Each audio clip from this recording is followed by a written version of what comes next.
Hi guys, it's Krista from Playing with Purpose. And one of my very favorite things to do on a Saturday morning in the summertime is head out to a couple of garage sales. So today I'm going to show you what I picked up this past weekend. If you're new here, my name is Krista and I'm a child care provider for up to 5 children. And on my channel, you'll find tips and tricks, all things related to childcare, shopping hauls, and the odd family vlog. So the very first thing I picked up was this baby Bjorn Potty. I prefer to train the children right on the toilet, right from the start. I think it's easier for them to adapt to a regular toilet everywhere else that we go. And so that's just something I've always done. Having said that, when we are outside and I have a younger child that can't go in the house all by themselves to go to the washroom, I tend to take out a potty for outdoor time. We tend to play in 2 different spaces on my property in the summertime, and one is out on my deck and one is out in my play yard. And I already have one potty, but I found I was dragging it back and forth so that I had it nearby, and so I just thought having a second one would be handy. When my children are old enough to head down the stairs, go to the washroom and come right back, I prefer to do that. I just think it's a great independent skill to have. But I do think that when you have a younger child that's too young to go down the stairs by themselves, a potty is the way to go. I really like the baby Bjorn model. I find them super simple. There's not a lot of parts. You just pull out the one piece, empty it, and clean it up. There's no real fuss to it, so I like the simplicity of it, and so I picked that up for $5. The next item I got were these puzzles. These little puzzles are mostly zoo animals. So there's a rhinoceros, a gorilla, a flamingo, a zebra, a lion, and a giraffe. And what I like about them is there's just 5 pieces and the picture is underneath, so it's easy for the children to figure out where the pieces go. There's also a little space here so that you can easily take out the first piece. So it's easy for toddlers and preschoolers to manage on their own. So this is a great beginner puzzle. The next item I got was this book about instruments. I have done a music theme in the past, and it was actually really challenging to find different books on music. And so I was pretty happy to find this book. It's very simple inside, just introducing the children to different instruments. The next book I got was Dinosaurs, and this book is made by the same author of Dear Zoo. It's almost in brand new condition, and it just has simple pictures with the dinosaur name. I hesitated on these. I wasn't sure if I should get them or not, but they were $1. So I thought for $1 I should pick them up. Sometimes it's handy to have a little something for the children to put their markers in, or if you have just smaller loose parts and you need something to store the items in.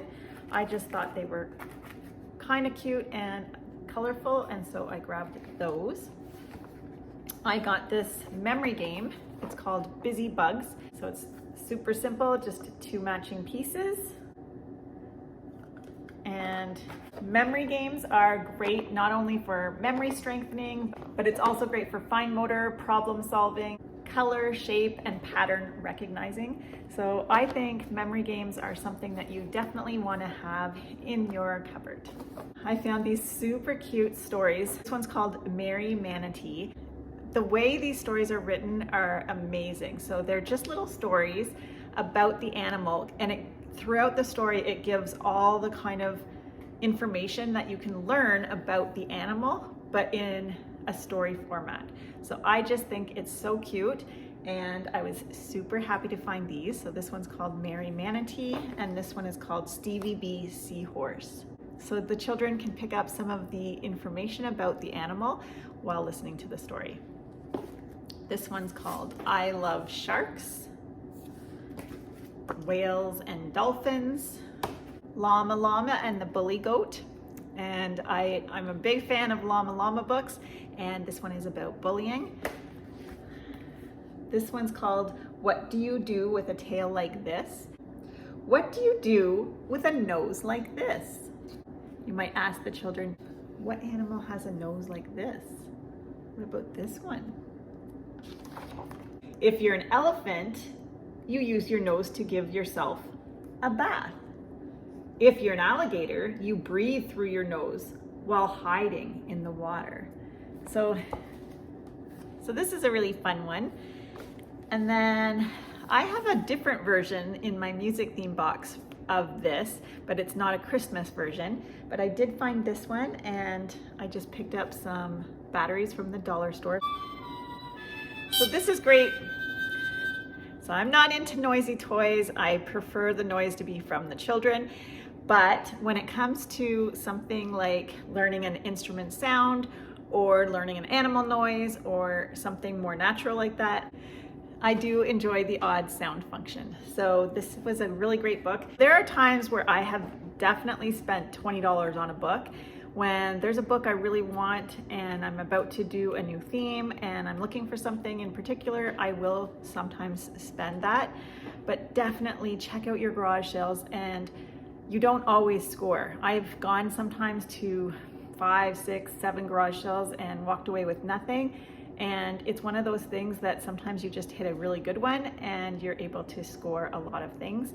So I find it definitely helps keep the budget down a little. I'm really a sucker for books. I love books so much, and I sometimes have to weed through my books and sometimes pass some along because I do tend to buy a lot of books.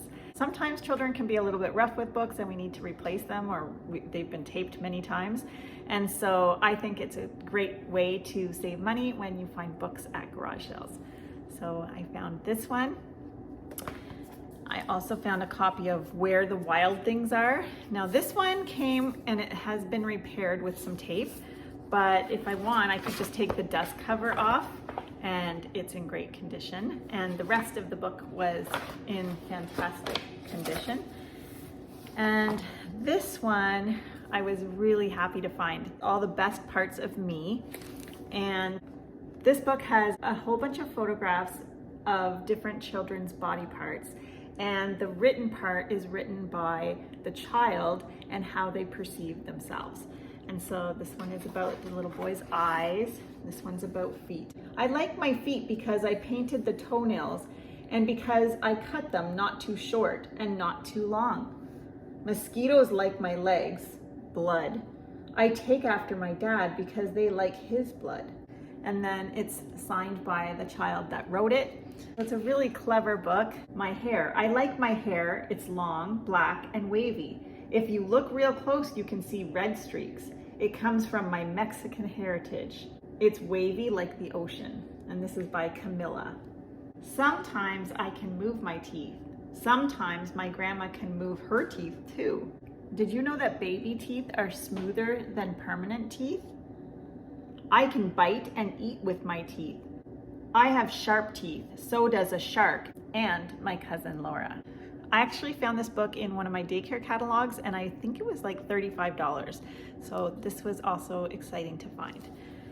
And the last bunch of things I found were things that I found for my mud kitchen and my outdoor play area. So I got this big basket full of things. My kids absolutely love to handle things that typically are handled by adults. And so I just know they're gonna love this teapot. I got a gravy boat.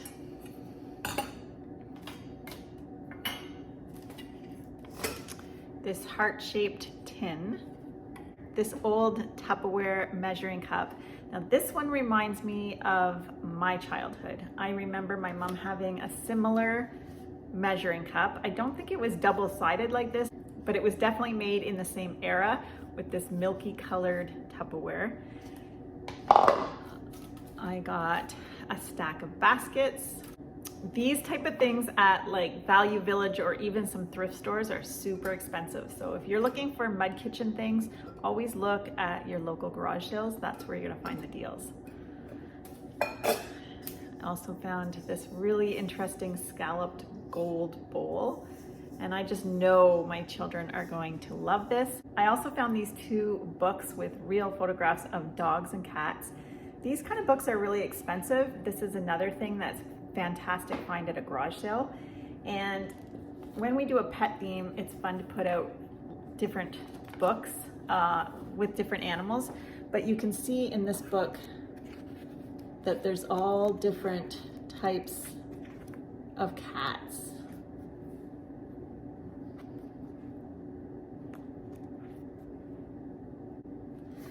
And then the same for the dogs.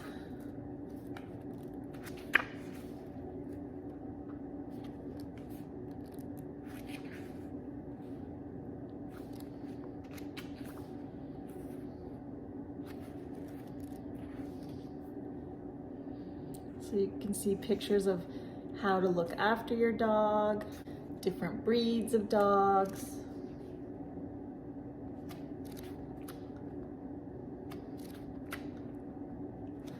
These are probably one of my top used books. Books that have real photographs, they're super thick. These are the ones that my little ones always are flipping through. They love them. There's so many interesting pictures looking at all the different types of dogs. So these kind of books are another thing that you want to look for at garage sales. I promise you, your children are going to love them. And then the last thing I got was this big basket. I just thought this was so cute, and I thought it would be perfect for the children to play with outside. They could set up a picnic, and this little thing was in a free bin. I found this the perfect size for them to handle, and some of my children are really enjoying folding things. So this is great for them to manage it on their own, and it fits inside this basket really well. Set up a little picnic. So it's great to set up a little provocation for your kiddos. I hope you enjoyed this garage sale haul, and you never know, I might find a couple more before the end of the season. I'm Krista with Playing with a Purpose. I'll see you next time.